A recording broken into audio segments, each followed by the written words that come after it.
आपकी लाइफ जो है बड़ी मुश्किल हो चुकी है, सफरिंग्स हो चुकी हैं, हार्ड वर्क हो चुका है, लाइफ इज ए स्ट्रगल, ये वर्ड आपकी लाइफ में हो रहा है, लेकिन वचन कहता है ऐसा नहीं है।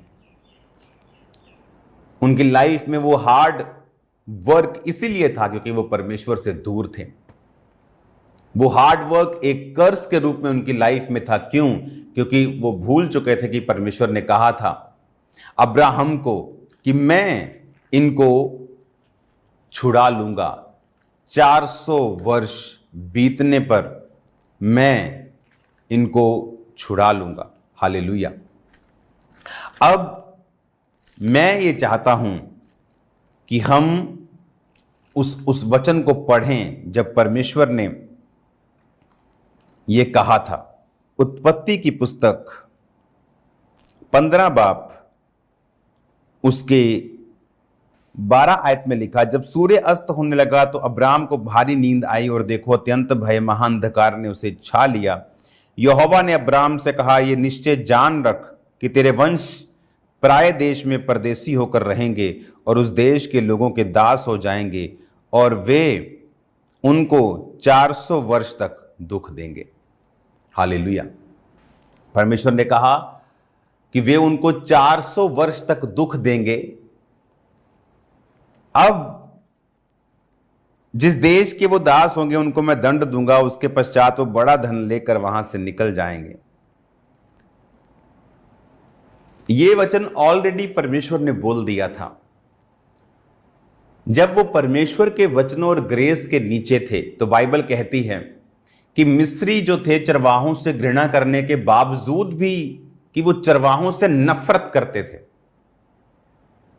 कई बार आप देशों में देखते हो कि कई लोग किसी खास कौम के साथ वो नफरत करते हैं। आजकल तो ये बहुत चल रहा है, एक धर्म दूसरे के साथ खास नफरत करते हैं।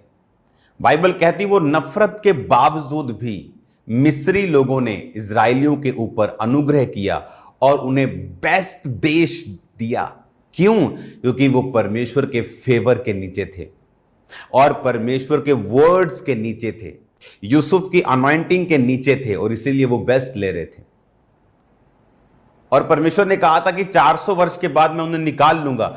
और जब 400 वर्ष बीतने पर आए तो उनको प्रेयर्स करनी चाहिए थी, उनको मांगना चाहिए था कि खुदाबंद तेरे वचन में लिखा तू हमको निकाल। लेकिन वो अपने उसी जॉब में, उसी काम में वो इतने कंफर्टेबल हो गए कि भूल गए कि परमेश्वर का प्लान जो है वो कनान देश लेके जाने का है, यहां रहने का नहीं है। हालेलुया। बाइबल कहती है यीशु मसीह को मिस्र से बुलाया, क्योंकि जब परमेश्वर ने यूसुफ को, उसके बाप को दर्शन दिया कि तेरे बेटे को जो लोग मारने पर हैं, इसलिए रात रात उठ अभी भाग जाए उसको मिस्र लेके, ताकि वचन पूरा हो कि मैंने अपने बेटे को मिस्र से बुलाया। उसी तरह से परमेश्वर चाहता था कि ये मिस्र से अब कनान देश की ओर जाएं और पूरी दुनिया में मेरे नाम का प्रचार करें। लेकिन वो इतने कंफर्टेबल थे अपनी लाइफ में और इसीलिए परमेश्वर को दुखों को भेजना पड़ा। उनकी जिंदगी, बाइबल कहती है, अब गारे ईंटों के कामों के साथ इतनी दुखी हो गई कि वो परमेश्वर की दुहाई देने लगे। और बाइबल कहती है कि जब निर्गमन की पुस्तक 3 और 6 बात में लिखा, फिर उसने कहा मैं तेरे पिता का परमेश्वर, अब्राहम का, इसहाक का, याकूब का परमेश्वर हूं। तब मूसा जो परमेश्वर को देखने से डरता था उसने अपना मुंह ढांप लिया।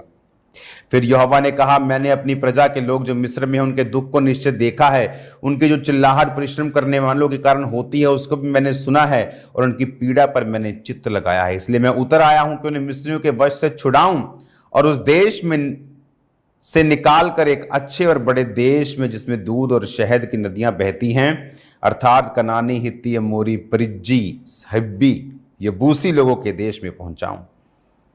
हालेलुया।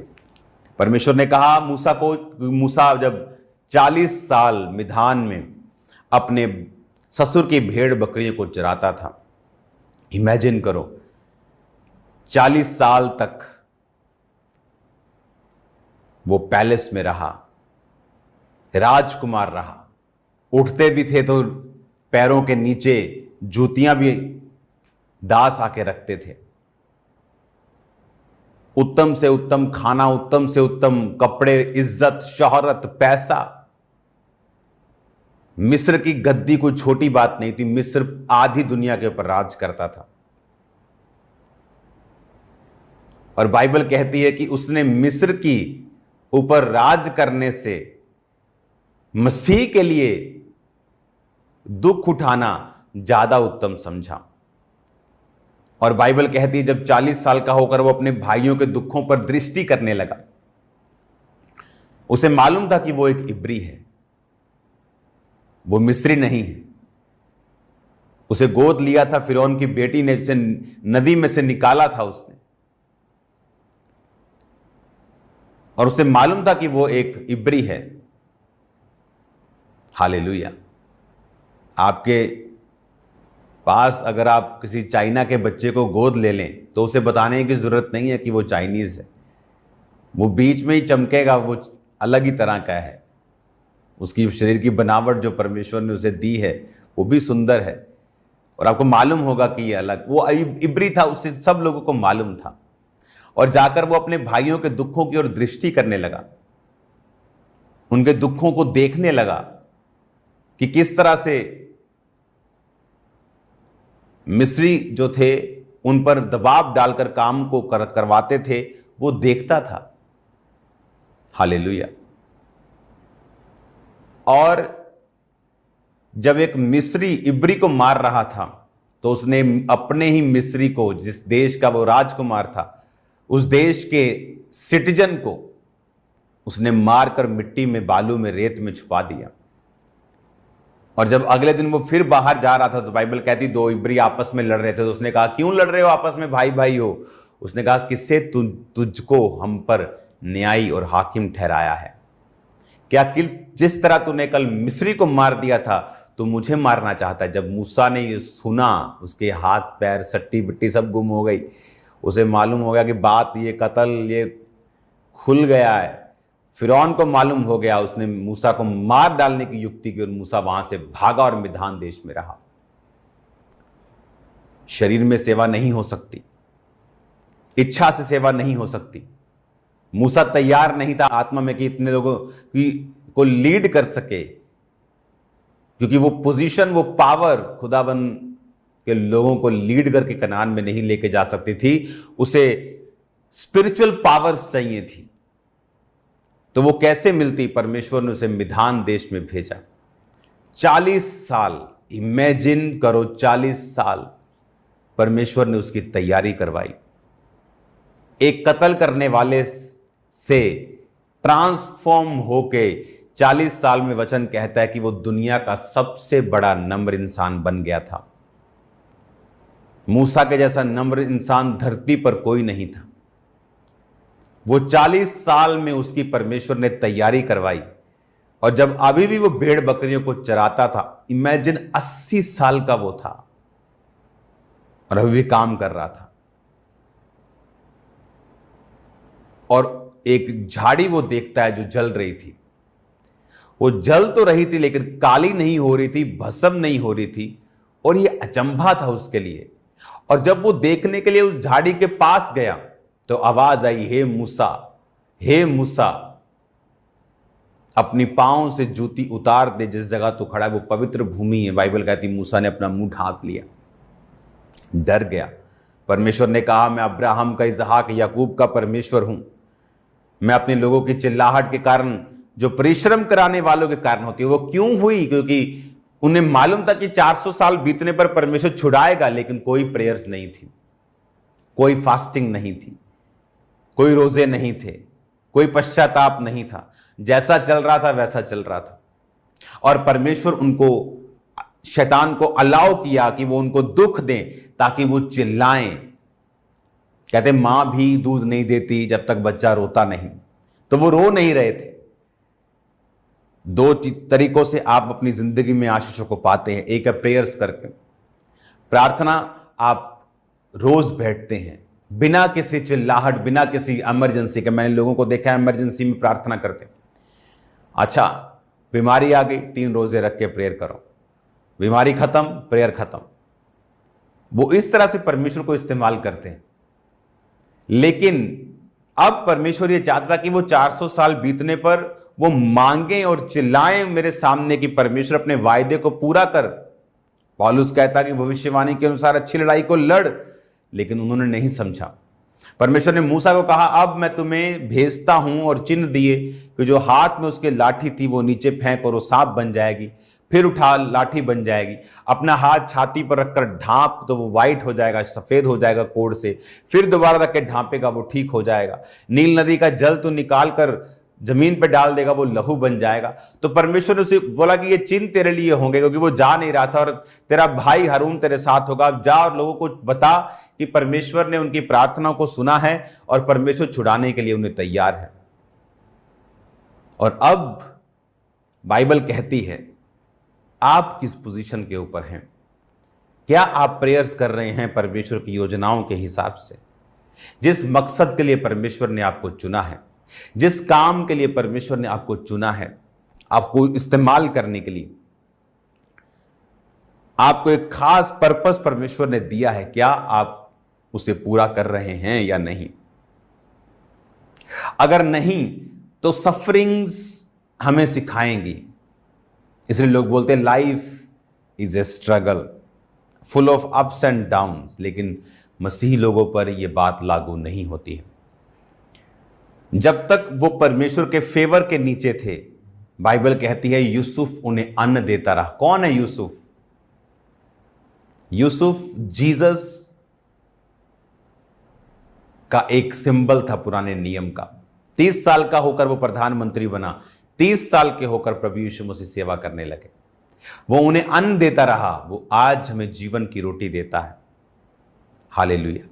उसने उन्हें गवर्न किया, सिर्फ राजा उसके ऊपर था। जीसस क्राइस्ट ने आज हमारे ऊपर राज किया है, और सिर्फ परमेश्वर, जीसस ने कहा मुझसे बड़ा है। न्याय करने का काम जीसस ने कहा मुझे दिया है। यूसुफ के पास भी वो अधिकार था, क्योंकि यीशु मसीह ने कहा था कि जिस तरह सब लोग पिता की जिस तरह इज्जत करते हैं मेरी भी करें। हालेलुया। अब जब मालूम है कि मुझे प्रेयर्स करनी है और हम नहीं करते, तो जीवन फिर दुखों से, नाना प्रकार के लिखा ईंट गारे खेती के जो कठिन काम थे वो उनको दिए गए। पहले ऐसा नहीं था। पहले बाइबल कहती वो राजा के जो पशु थे उनके ऊपर अधिकारी थे, उनके ऊपर मैनेजर्स थे। हालेलुया। जनरल मैनेजर, कंपनी के सीईओ, ऐसी पोस्ट उनके पास थी। लेकिन परमेश्वर को ना समझने के कारण, परमेश्वर के जो स्टैंडर्ड हैं उसको ना मेंटेन करने के कारण अब वो लेबर में आ चुके थे। और लेबर भी वो वाली जो खास गहरे दुखी होने वाले कामों को करती थी। बाइबल कहती पूरी कौम, कितने लोग थे उसमें मालूम? 20 लाख के करीब। 6 लाख तो सिर्फ 20 साल से अधिक उम्र के मेल थे, लड़के थे, बेटे थे, जेंट्स थे। लड़कियां, टीन एजर्स, सब मिलाकर 20 लाख के करीब लोग थे। 20 लाख के करीब लोग अलग अलग तरह के खेती और भारी कामों से थक गए थे। क्यों? क्योंकि परमेश्वर के वचन का जो स्टैंडर्ड है उसे फॉलो नहीं किया। उसने कहा जो भविष्यवाणी तेरे विषय में की गई हैं उनके अनुसार तू अच्छी लड़ाई को लड़ेगा, अच्छी फाइट को करेगा। क्या थी वो फाइट? कि वो प्रेयर्स करें, कि वो योजनाएं बनाएं, प्रार्थनाएं करें, फास्टिंग करें, पहले से करके रखें। लेकिन बाइबल कहती 400 वर्ष परमेश्वर ने कहा और 430 वर्ष हो गए, वो हिले नहीं। परमेश्वर ने दुखों को भेजना स्टार्ट किया। कई लोग चर्च में वैसे नहीं आते, लेकिन जब दुख आने शुरू होते हैं वो जुड़ते हैं। अगर हम अपने आप ही, पंजाबी कहते ना, अपने आप ही जो बंदे दा पुत्त बन जाएं, जब अपने आप ही समझ जाएं हम कि मुझे प्रेयर्स करनी है, संडे मिस नहीं करना, थर्सडे मिस नहीं करना, मुझे वचन मिस नहीं करना, मुझे प्रेयर्स मिस नहीं करनी, तो हम अपने आप ही फेवर के नीचे रहेंगे। और जब हम परमेश्वर को भूल जाते हैं और अपनी लाइफ में जो हम परमेश्वर नहीं चाहता, हम कंफर्टेबल हो जाते हैं, तो परमेश्वर फिर इन चीजों का इस्तेमाल करता है। हालेलुया।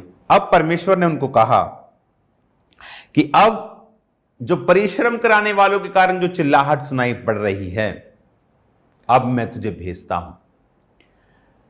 तो ये मेक श्योर करो आपकी लाइफ में प्रेयर लाइफ कंप्लीट हो, आप परमेश्वर के सामने पहले से ही दुहाई दे रहे हो, प्रेयर्स कर रहे हो। क्योंकि लोगों को लगता है जब प्रेयर्स करने का मतलब यह है कि आपको अपने लिए प्रेयर करनी है। नो नो नो, प्रेयर्स का मतलब है आपको उन सब विषयों में प्रार्थना करनी है जो परमेश्वर का मकसद है। खामरा चर्च सेवकाई किसका विजन है? परमेश्वर का। मैं तो उसको जानता भी नहीं था।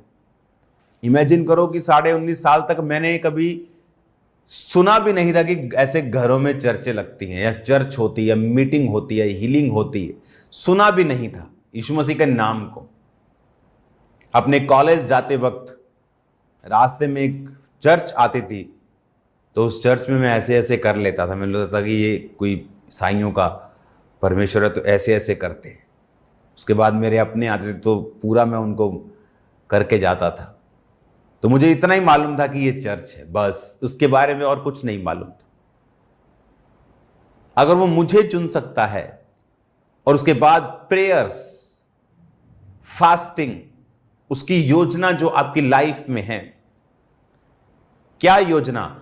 आपके पास्टर के लिए प्रेयर करना, जो खुदावंद सेवकाई में कर रहा है उसके लिए प्रेयर करना, अपने बच्चों के लिए प्रेयर करना, अपनी फैमिली के लिए प्रेयर करना, अपने दर्शनों के लिए प्रार्थना करना, अपने फाइनेंस के लिए प्रेयर करना। शैतान का अटैक हो फिर प्रेयर में जाने से यह अच्छा है कि आप पहले से एडवांस में खुदावंद का थैंक्स करें और प्रेयर्स करें। हालेलुया। और यही गलती इजरायलियों ने की कि वो प्रेयर्स करना भूल गए। परमेश्वर नहीं चाहता कि आप प्रेयरलेस हों, आप प्रार्थना से रहित हों।